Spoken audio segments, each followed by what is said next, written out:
Humans love competition. We love our World Cups, the Olympics, elections. No matter how dire the situation, we find scope for competition and rivalry. And this pandemic has been no different. First was the race to lockdown. Who would curb the virus better? Then it was a stimulus race. Who would write the biggest check? And when the vaccines came, that too became a race. Who would achieve herd immunity first?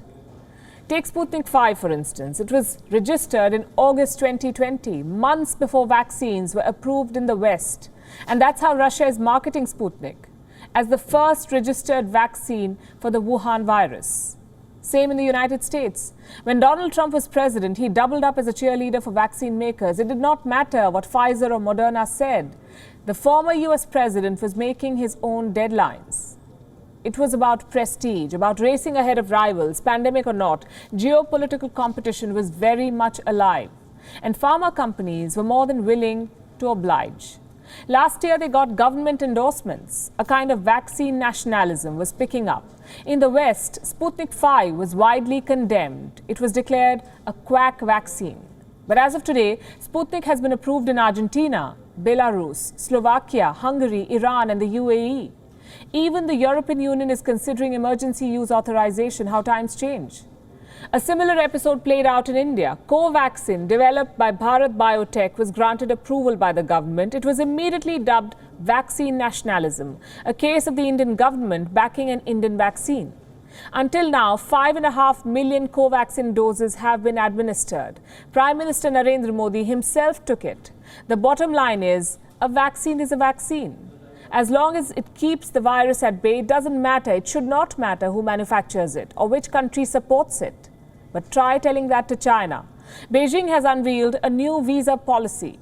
It applies to foreigners entering the mainland from Hong Kong. And this is very interesting. Listen to this. If you have taken a China-made vaccine, there will be less paperwork while you go to China. You don't have to take a COVID test or fill out a travel declaration form. A China-made vaccine is basically your ticket into mainland China. A couple of issues here. Backing homegrown vaccines is not a problem, but this is vaccine discrimination. It's like saying China-made jabs are better than Covaxin or Pfizer or Moderna, which is not the case. China is attempting to boost the acceptability of its vaccines. Citizens, especially in Southeast Asia, have business interests in China and they frequently visit the mainland. For them, taking a China-made vaccine might sound appealing. So Beijing is leveraging its position as a travel hub to sell its jabs. China's pharma war extends beyond vaccines, by the way. It is driving up the price of paracetamol in India. Since last year, New Delhi has been pursuing self-sufficiency in the pharma sector. It has been the world's pharmacy. Now, China's response was to drive up the cost of raw materials. A 100% jump since November 2020, right in the middle of a public health emergency. This is how China strikes. Countries may have their own reasons to back vaccines, but why are pharma giants playing along? We are talking about one of the most despised industries in the world. Managing public opinion is not their strong suit. The pandemic was their chance to redeem themselves, but they failed miserably.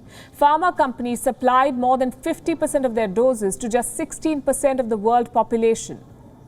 1/6. They chased money and market domination. And don't forget, taxpayers contributed to these vaccines. Remember Operation Warp Speed in America? Pharma companies got more than $10 billion. $10 billion of public money. But the public has no right over these jabs. So let's take a step back and take stock of what's happening. Big Pharma used our money to develop vaccines and then sold those same vaccines back to us at a cost. That's the global pharma industry in a nutshell for you. WION is now available in your country. Download the app now and get all the news on the move.